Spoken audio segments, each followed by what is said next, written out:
रहे।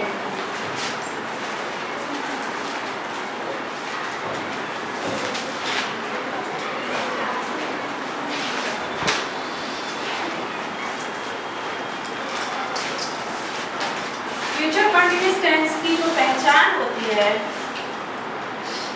उसमें वाक्यों के अंत में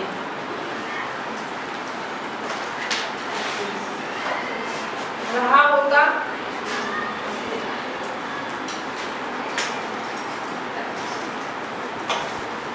रहे होंगे,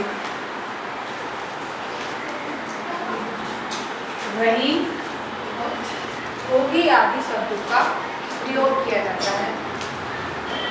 फॉर्मूला में हम देखेंगे अफर्मेटिव के लिए subject plus will oblique shall plus be,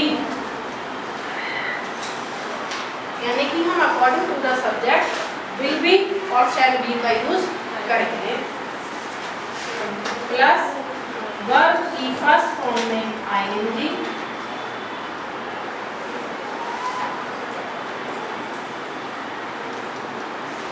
plus object.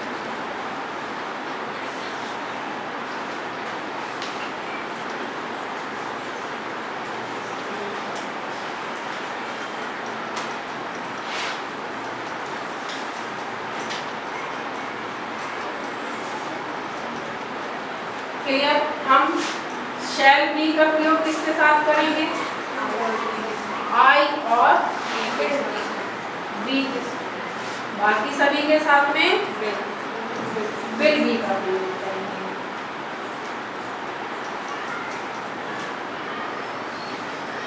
शेष के साथ या बाकी सभी के साथ कुछ नहीं। एग्जाम्पल देखते हैं हम।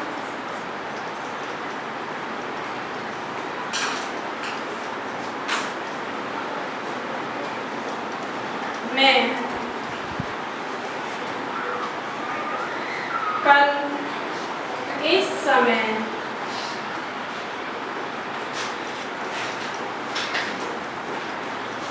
अमेरिका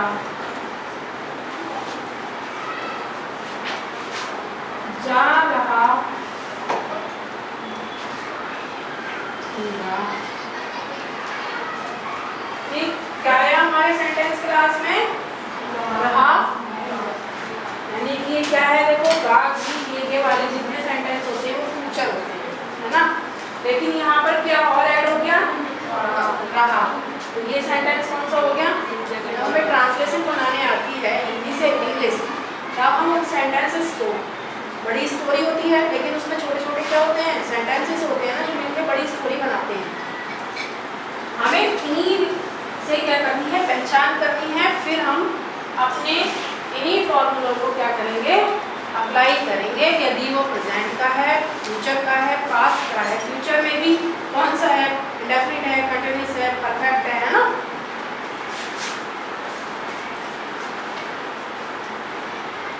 अब है मैं कल इस समय अमेरिका जा रहा हूँगा। सब्जेक्ट क्या होगा? आई। आई के साथ क्या करना है हमें? शैल बी, जाने की कहाँ? अमेरिका का हमने एक क्यों कैपिटल बनाया? क्यों? क्योंकि नाउन है और किसी कंट्री का नाम। Going to America at this time,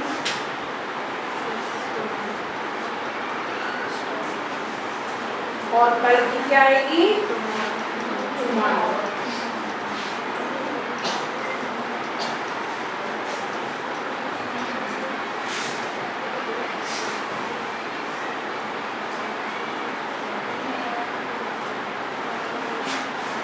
this time जो हमें लिखी है किसकी है? वैसे हम इसका जब प्रयोग करते हैं तो यह के लिए करते हैं, है ना? लेकिन हम दिस का प्रयोग इसके लिए भी आगे बढ़े।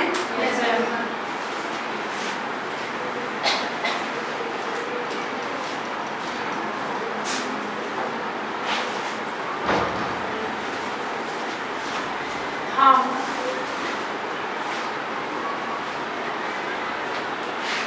कल football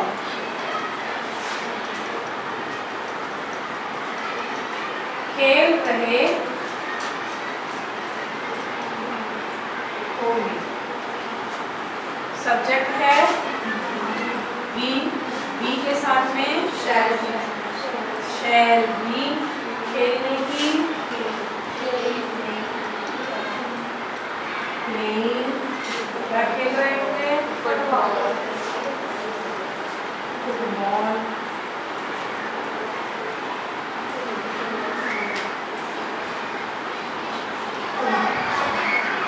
We shall be playing football tomorrow.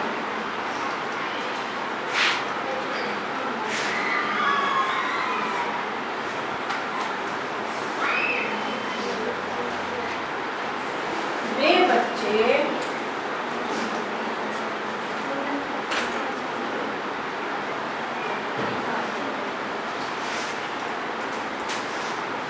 शोर मचा रहे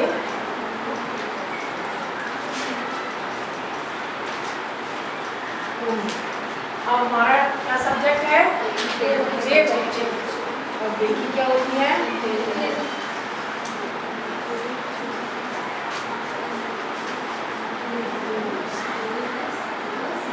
यदि ये होता तो हम क्या लगाते? these। ये बच्चे होता तो हम लिखते these children, लेकिन वे बच्चे those children।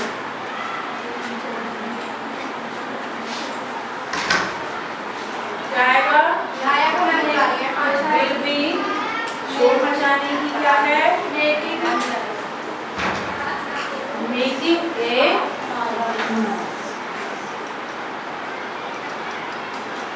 देखो बच्चों, यहाँ पर हमने प्लेइंग लिखा है और यहाँ हमने आईएनजी जोड़ी है वर्ब की फर्स्ट फॉर्म में। यहाँ क्या था? ये फर्स्ट फॉर्म क्या थी? मेक, और वो कुछ अंतर आया दोनों में? यहाँ क्या हुआ? क्योंकि ये कॉन्सोनेंट था, है ना, इसलिए वाई क्यों नहीं हटा? नहीं, सॉरी, ये क्या है? और ये वाई क्यों नहीं हटा? क्योंकि ये डबल क्यों नहीं हुआ? कुछ चीजें में हम यहाँ पे बना रहे हैं, रनिंग कर रहे हैं, रनिंग का डबल कर देते हैं, है ना। इनके अलग अलग नियम हैं। कहीं पर जब यू का हम पहले यूज करते हैं तब ये क्या हो जाते हैं हमारे?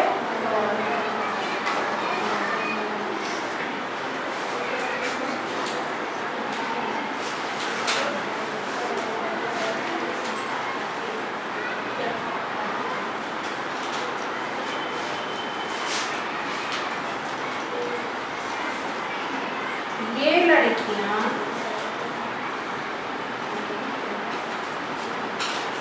स्नान कर रही होगी।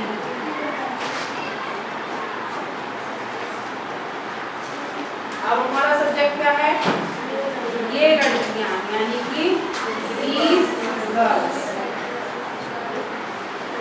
will be bathing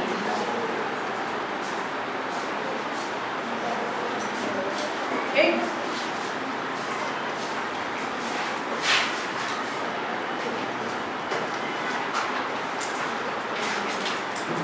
अब हम इसी में अगला part negative sentence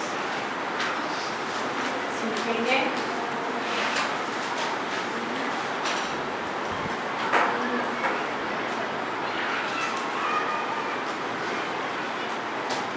subject plus या शैल जो भी है बी,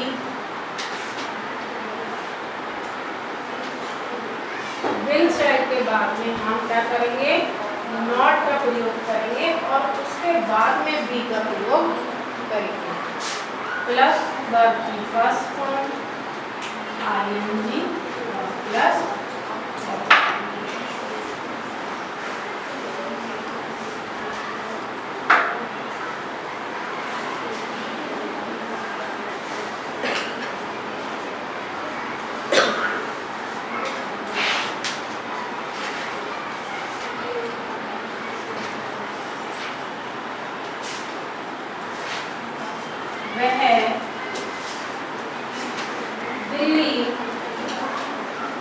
नहीं जा रही होगी। वह कौन है? शी। शी के साथ क्या करेंगे हम? विल। अब यहाँ क्या आया है? नॉट। हमने क्या किया? विल भी के बीच में नॉट का यूज किया।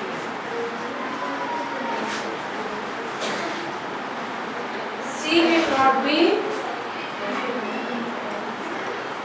going to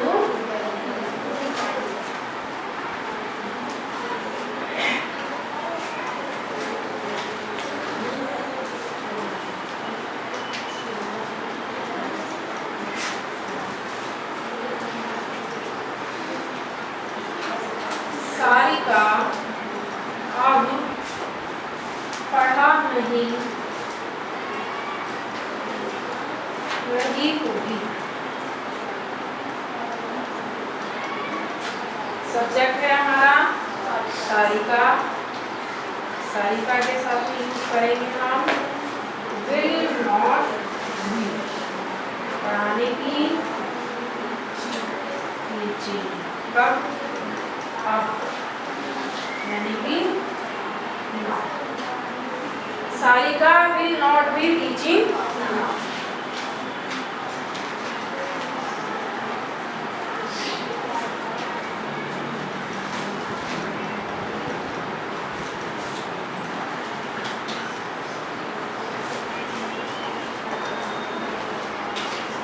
मेरा भाई उस समय तक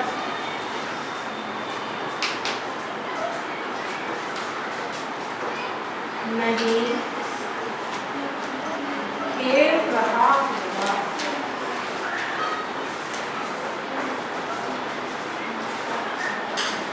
सब्जेक्ट है my brother will not be playing। क्या बचा? उस समय तक। टाइम है इसलिए क्या है? by that time। हमने उसके लिए क्या लगाया? that। अभी हमने पीछे एक सेंटेंस बनाया था तब हमने इसके लिए क्या लगाया था? दिस। और इसके लिए किसका प्रयोग करते हैं? क्लियर?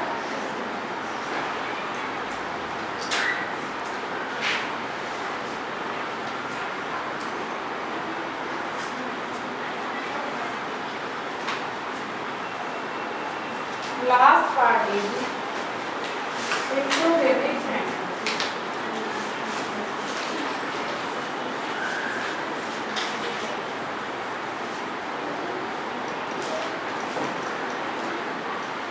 यदि वाक्य का प्रारंभ क्या प्रश्नवाचक शब्द से होता है तब हम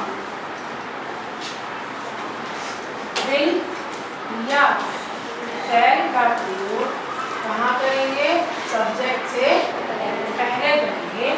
लेकिन जो हम अभी तक विल भी एक साथ यूज कर रहे थे, विल भी या शैल भी, है ना? अब हम इस बी का प्रयोग यहाँ सब्जेक्ट से पहले नहीं करेंगे। बी कहाँ जाएगा? सब्जेक्ट के बाद में। और यदि सेंटेंस में नॉट होता है तब वह कहाँ पर आएगा?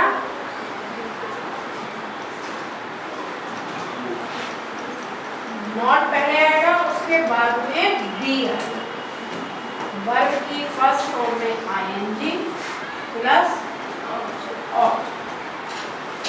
WH वाले शब्द यानी कि प्रश्नवाचक शब्दों के लिए हम पहले WH वर्ड्स का यूज करेंगे, उसके बाद में according to the subject will और shall plus subject plus not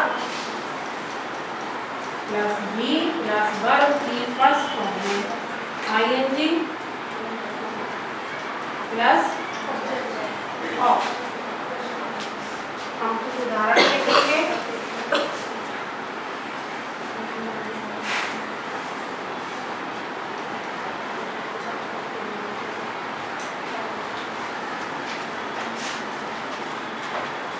क्या वह लड़का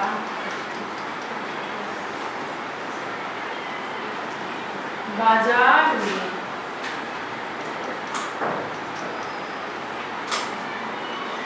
घूम रहा होगा?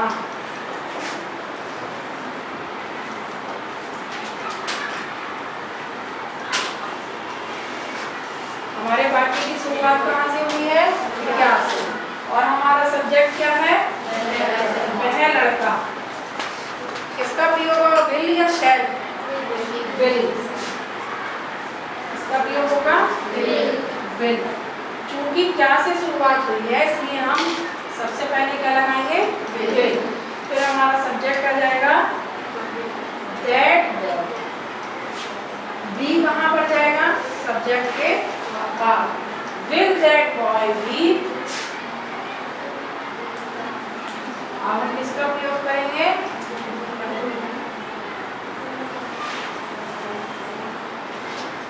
वॉकिंग इन द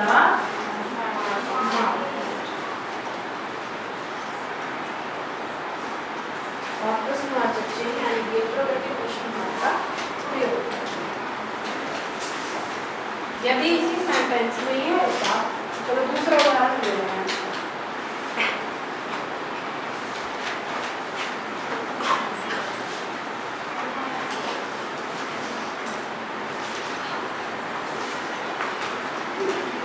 क्या हम सोनी की सहायता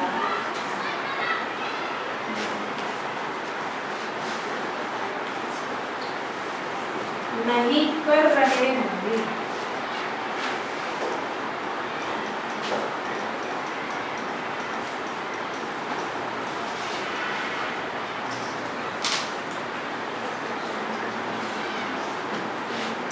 हमारा सब्जेक्ट क्या है?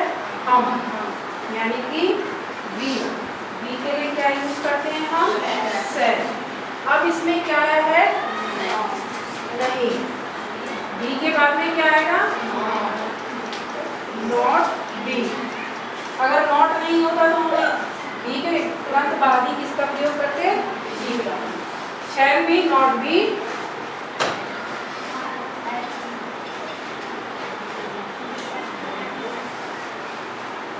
Shall we not be helping? So,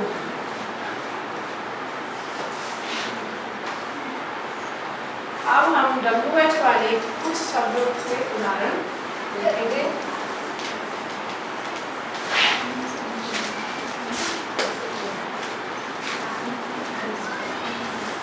उसे कल कौन पढ़ा रहा होगा? देखो बच्चों, इसमें हमारा सब्जेक्ट क्या है? ना? आपकी अंग्रेजी क्या होती है? सबसे पहले हम क्या करेंगे? WH वाले वर्ड्स का यूज करेंगे, उसके बाद में हेल्पिंग वर्ब का यूज करेंगे। You will be teaching उसे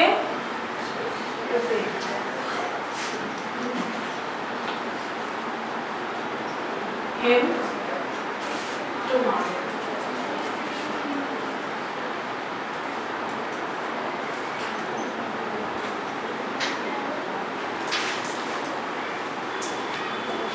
यहाँ हल्का यूज भी कर सकते थे, है ना। लड़की भी तो हो सकती है, क्लियर नहीं हो रहा है सेंटेंस में भी लड़की है या लड़का, लेकिन दूसरी जगह पर क्लियर नहीं होता है, तब वहाँ पर क्या होता है,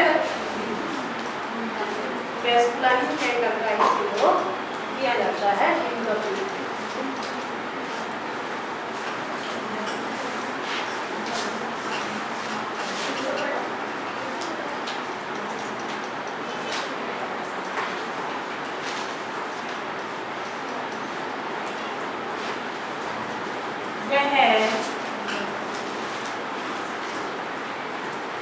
कितने फल खाती रही।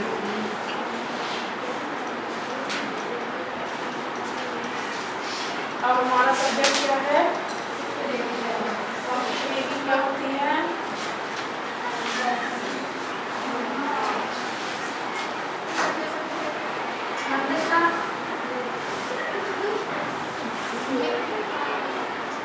How many.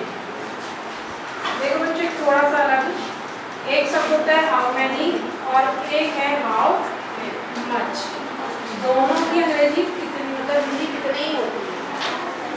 कितने जब भी आएगा तो हम या तो हाउ मैनी लगाएंगे या हाउ मच लगाएंगे, लेकिन कब लगाएंगे, जो काउंटेबल है ना, जिन्हें हम गिन सकते हैं, उसके लिए हम मैनी का यूज करते हैं, और जिन्हें हम गिन नहीं सकते उसके लिए हम मच का यूज करते हैं। जैसे फल हैं, हम उन फलों को गिन सकते हैं, है ना, देर लगेगी लेकिन गिने जा सकते हैं, ऐसी नहीं है कि वो गिने नहीं जाए। तब वहाँ पर क्या आएगा, हाउ मैनी। मच पानी है, क्या पानी को गिन सकते हैं, दूध गिन सकते हैं, तब वहाँ पर अगर ये होता कितने फल की जगह पर कितना दूध या कितना पानी, तब हम क्या यूज करते हैं, हाउ। अभी यहाँ पर क्या है, फल है और उन्हें हम गिन सकते हैं, इसलिए यहाँ पर हम क्या यूज कर रहे हैं, how many.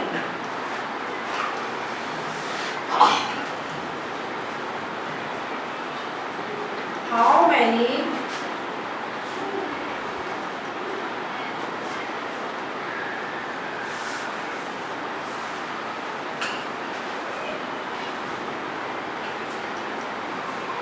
Fruits.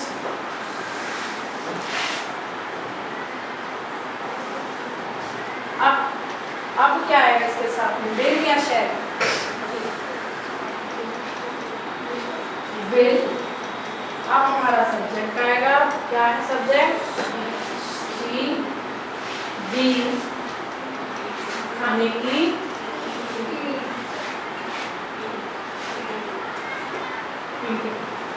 How many fruits will she be eating.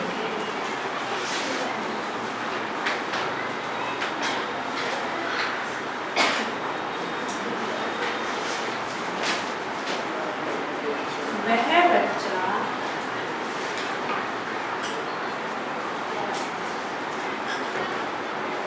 कितना दूध पीता रहेगा। क्लियर। अब हमने क्या जोड़ दिया, कितना के टर्म में, दूध, और दूध हम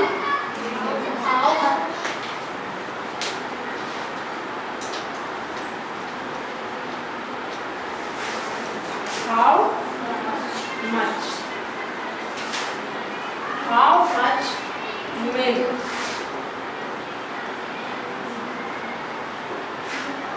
सब्जेक्ट है हमारा वह बच्चा, यानी कि दैट चाइल्ड। इसके साथ में क्या लगाएंगे हम, विल बी ड्रिंकिंग।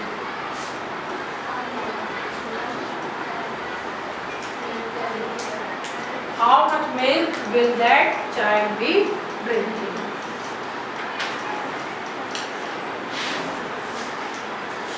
हमने यहाँ ये दोनों एक साथ बनाई हैं, यहाँ पर भी और यहाँ पर भी, जबकि अब तक हम क्या कर रहे थे, हम सिर्फ WH वर्ड्स की इंग्लिश लिख रहे थे, है ना।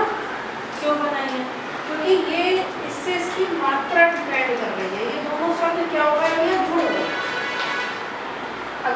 हाउ मच को ही बाहर निकालेंगे, सिर्फ कॉम्बिनेंट को अंदर रखेंगे, तब वो क्लियर नहीं होगा कि आप किसके बारे में प्रश्न कर रहे हैं। या आसान शब्दों में समझो तो ये क्या बन गया, इंट्रोगेटिव एडजेक्टिव बन गया। और जब ये इंट्रोगेटिव एडजेक्टिव बन गया तो ये पूरा दोनों शब्द ही निकलकर बाहर आएंगे। क्लियर? इस सेंटेंस में जो हमने पढ़े आज टेंस पूरा तीनों का, अफर्मेटिव, नेगेटिव और इंट्रोगेटिव में कोई प्रॉब्लम?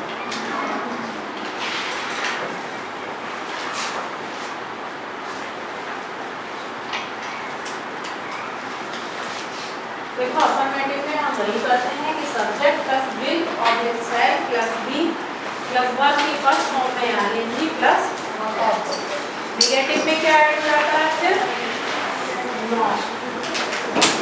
इंट्रोगेटिव में विल और शैल को हम क्या कर देते हैं, सब्जेक्ट के बाहर ले आते हैं।